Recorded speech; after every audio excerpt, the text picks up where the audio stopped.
Yo considero que de ninguna manera tienen que votar a Petro. No tienen que permitir de ninguna manera que llegue el socialismo del siglo XXI al poder. Macri terminó haciendo kirchnerismo de buenos modales. Esto no es para soluciones tibias, esto no es para soluciones intermedias. Combatir al narcotráfico puede ser mucho más costoso. Del otro lado también tenés que tener el costo que implica en términos de bienestar a las madres perdiendo a sus hijos. Yo me siento muy identificado con Churchill, con Reagan y con Margaret Thatcher. Con los mamertos no transo.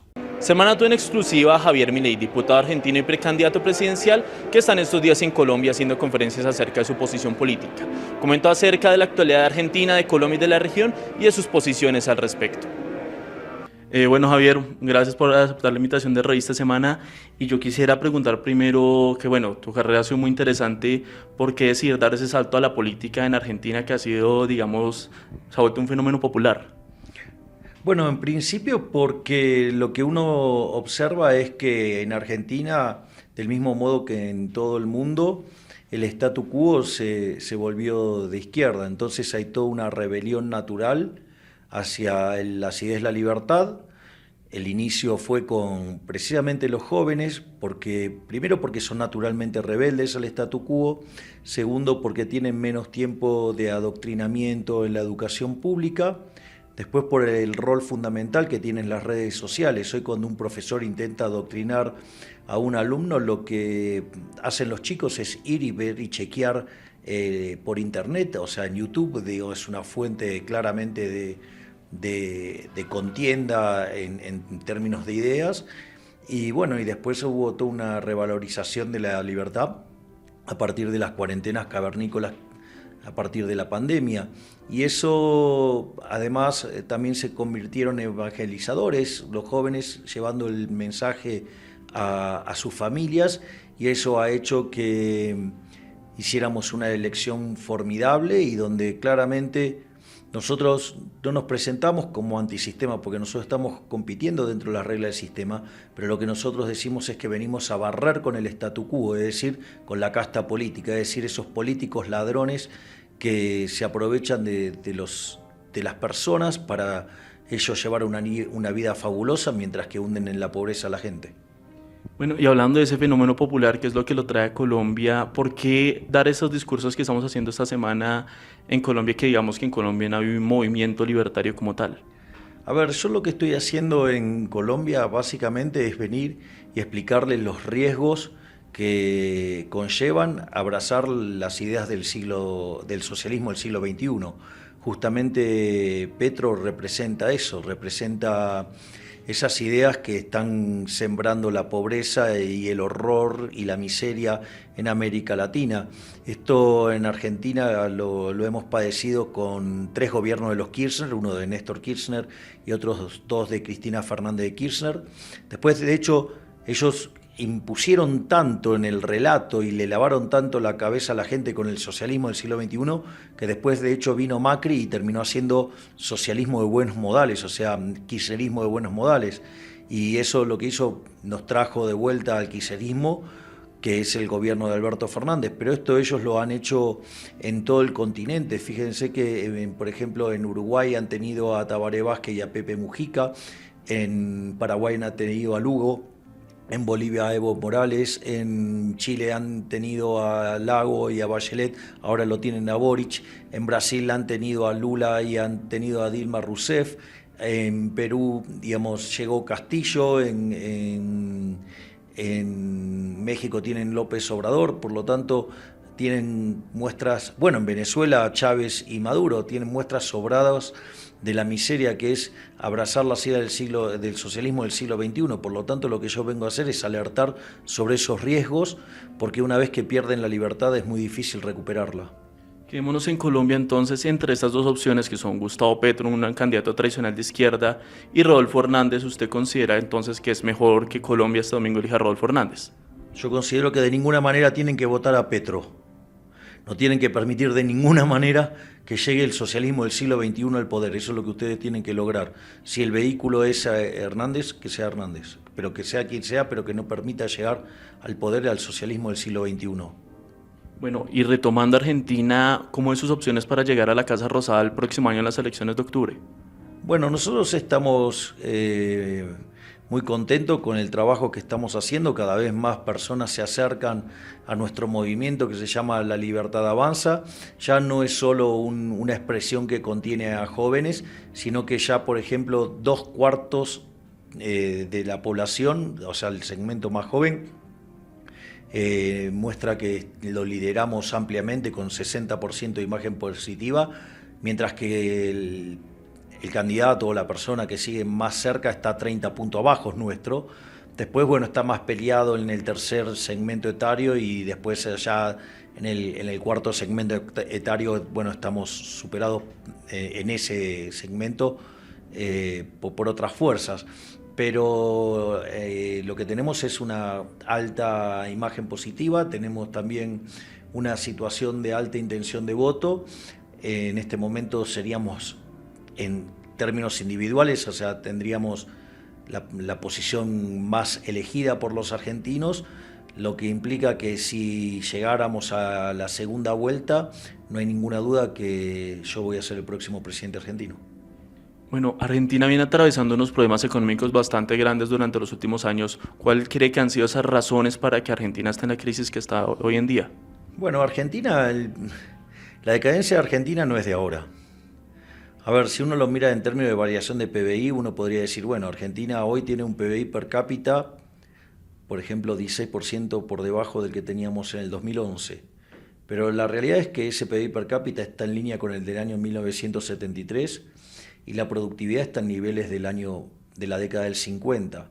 Y la realidad es que la decadencia argentina, digo, si bien los Kirchner han hecho un trabajo enorme en hundir al país, la realidad es que esta decadencia argentina arrancó hace poco más de 100 años, cuando llegó la Unión Cívica Radical al poder, que empezó a impregnar a la sociedad con las nefastas ideas del socialismo. Y bueno, y eso, digamos, generó un círculo vicioso. Eso está muy bien explicado, por ejemplo, en libros como Camino de Servidumbre de Hayek, cómo distintas implementación de políticas socialistas genera mal funcionamiento del sistema económico que demanda más intervención del Estado. Y entonces, por ejemplo, Argentina, siendo un país que entró siendo el país más rico del mundo en el siglo XX, hoy es 80 el tipo de cambio oficial, 130 el tipo de cambio paralelo. Desde el siglo XX en adelante Argentina tuvo 17 crisis, 15 son de origen fiscal y además a partir de la segunda mitad del siglo XX en adelante la mitad del tiempo Argentina está en recesión. Y todo eso tiene que ver con lo que yo llamo el modelo de la casta, que está edificado sobre esa idea nefasta que es la justicia social y cuyo eslogan es que donde hay una necesidad nace un derecho. Y el problema con eso es que las necesidades son infinitas y como los derechos alguien los tiene que pagar y los recursos son finitos, hay una inconsistencia. La economía de mercado eso lo resuelve por la vía de la cooperación social, ¿sí?, que se manifiesta en el sistema de precios. Bueno, el Estado lo resuelve por la vía violenta, ya sea endeudándose, ya sea emitiendo dinero o aumentando los impuestos. Y todo ese tipo de situaciones lo que lleva es a una cada vez más presión fiscal, mayor peso del Estado y cada vez un peor desempeño en la economía. Y en eso Argentina claramente es la abanderada de la decadencia. En caso de que usted sea elegido como presidente de Argentina, ¿qué puede ser distinto con usted a diferencia de un gobernante como Mauricio Macri, que digamos que tampoco era tan cercano a los Kirchner? Bueno, pero Macri terminó haciendo kirchnerismo de buenos modales. O sea, optó por el gradualismo. O sea, ese es el gran problema. Esto no es para soluciones tibias, esto no es para soluciones intermedias. Al socialismo hay que enfrentarlo, digamos, duramente y de frente y sin darle ninguna concesión. Cuando vos le das a la izquierda una concesión, te ataca desde una posición mejor. O sea, entonces, por ejemplo, si hay algo que se va a caracterizar en mi gobierno es por ser un gobierno que va a ir de frente, digamos, va a atacar desde el primer día a estas posiciones empobrecedoras. Vamos a hacer una reforma del Estado para bajar el gasto público, para bajar impuestos, vamos a flexibilizar el mercado laboral hacia adelante, vamos a abrir la economía y vamos a avanzar en una reforma bancaria y monetaria que a la postre termine con la eliminación del peso argentino. Bueno, hablando un poco acerca de sus principios liberales que se tiene, ¿cuáles son sus posturas, digamos, que en temas de aborto, legalización de drogas y eutanasia? Bueno, en el tema, mira, lo que vos tenés que comprender es lo siguiente. El primer elemento central que vos tenés que es la definición de liberalismo. Entonces, si nos ponemos de acuerdo en la definición de liberalismo, digo, las respuestas salen más fácil. El liberalismo, acorde a la definición de Alberto Beneja Lynch, hijo, que es el máximo exponente del liberalismo argentino de toda la historia, el liberalismo es el respeto irrestricto del proyecto de vida del prójimo basado en el principio de no agresión y en defensa del derecho a la vida, a la libertad y a la propiedad. Si eso es nuestro marco analítico, bueno, por ejemplo, mi posición respecto a lo que tiene que ver con el aborto es absolutamente en contra. Absolutamente en contra. ¿Por qué? Porque la vida es un continuo y tienes dos saltos discretos. Uno es la concepción y otro es la muerte. Cualquier interrupción en el medio, matas a la persona, por lo tanto es un asesinato. Es decir, en el fondo, el ser que está dentro del vientre de la madre no es el cuerpo de la madre. Es decir, nosotros tenemos propiedad sobre nuestro cuerpo, es de verdad. El cuerpo es nuestra primer propiedad, pero en realidad ese es otro ser humano. Por lo tanto, y además es un ser humano en evolución, un ser humano en potencia. Es decir, por lo tanto, es más, todos los que estamos en esta sala de reunión, digamos, todos hemos pasado por esa situación. Y afortunadamente, gracias al Creador, digamos que nuestra madre no ha tomado esa decisión de asesinarnos. O sea, por lo tanto, o sea, yo considero que el aborto es un asesinato agravado por el vínculo. Es más, te voy a hacer con un ejemplo. Suponete que yo te propongo esto. Mira, yo tengo un avión. Es un supuesto, muchachos. ¿Sí? Y entonces te invito a ir, no sé, a Roma, porque digo, a mí me encanta Roma, que es un museo a cielo abierto. Y ahora cuando estamos camino a Roma, atravesando el Atlántico, digo, yo soy dueño de mi avión, ¿sí? Te digo, bueno, mira, bájate. Bájate. O sea, es mi avión. ¿Qué pasaría? Se muere. Bueno, te vas a morir. Bueno, lo mismo, digo, o sea, eso, digamos, lo mismo que te pasa con el tema de, digamos, de abortar. Es eso, es un asesinato. Después me preguntaste por el tema de la eutanasia. O sea, vos, digamos, ¿vos tenés propiedad sobre mi cuerpo? ¿Vos podés decidir sobre mi cuerpo? ¿Acaso yo soy tu esclavo? Bueno, por lo tanto, con mi cuerpo hago lo que quiero. Es una decisión mía. Yo no la comparto, yo no lo haría. Digamos, tengo determinados conjuntos de valores por los cuales no lo haría. O sea, tengo determinada forma de pensarlo que no lo haría. Pero si vos lo querés hacer, ¿quién soy yo para evitártelo?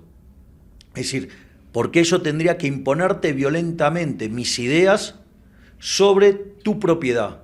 Es decir, es como que, bueno, a partir de ahora yo dispongo de tu teléfono, o a partir de ahora yo dispongo de una de tus piernas. Digo, hey, es tu propiedad. Digo, o sea, a ver, si alguien decide ese camino, ¿a vos te afecta tu vida? No, que te morís no. ¿Afecta tu libertad y tu propiedad? Bueno, entonces digo, ¿por qué te tenés que estar metiendo en la vida del otro? Es decir, aun cuando yo no adhiriera a eso. Y después el tema de las drogas tiene que ver si vos, por ejemplo, ¿tenés estado? Si tenés estado, la pregunta es, ¿tenés estado de bienestar? Si tenés estado de bienestar, ¿ese estado de bienestar se ocupa de la salud? Bueno, en ese caso, entonces, si vos tenés estado, que es estado de bienestar y que se ocupa de la salud, la pregunta es, si yo decido hacer algo, por ejemplo, drogarme, ¿a vos te parece bien que vos tengas que pagar la cuenta? No, es una aberración. O sea, porque a vos ese dinero te lo sacan por la fuerza, o sea, te lo sacan vía impuestos. Es un acto violento. Por lo tanto, es decir, vos tendrías todo el derecho en el mundo de decir, no, para, esto yo no lo permito, porque, ¿sabes qué? Me vas a hacer que te pague todos tus tratamientos y además, como no vas a poder producir, después ya, además, me voy a tener que mantener de sostenerte a lo largo de tu vida. Hay algunos que ponen en los considerandos que sí, es cierto, digamos que ahí vos tenés un avance sobre la vida, la libertad y la propiedad de otros, pero entonces dicen, y la realidad es que, dice, bueno, está bien, pero combatir al narcotráfico puede ser mucho más costoso que esto, ¿no? Entonces te compara el costo que vos tendrías por combatir el narcotráfico y por todo lo que vos te ahorrarías en el sistema de salud. El problema es que esa cuenta sigue siendo incompleta, porque del otro lado también tenés que tener el costo que implica en términos de bienestar a las madres perdiendo a sus hijos. Cuando vos haces eso, entonces digamos, acorde a estos principios, si vos tenés estado de bienestar y que se ocupa de la salud, no hay ninguna duda que tenés que combatirlo. Bueno, ¿en qué gobernante se inspira Javier Milei en el mundo o con quienes siente que tienen puntos de encuentro? Yo me siento muy identificado en términos históricos básicamente con Churchill, con Reagan y con Margaret Thatcher. Bueno, usted también se ha convertido en un fenómeno en redes sociales. Uno mira en YouTube, en TikTok, en otras redes y hay un montón de canales que comparten sus videos, sus discursos. ¿Por qué cree que se terminó volviendo un fenómeno popular en Argentina y en Latinoamérica?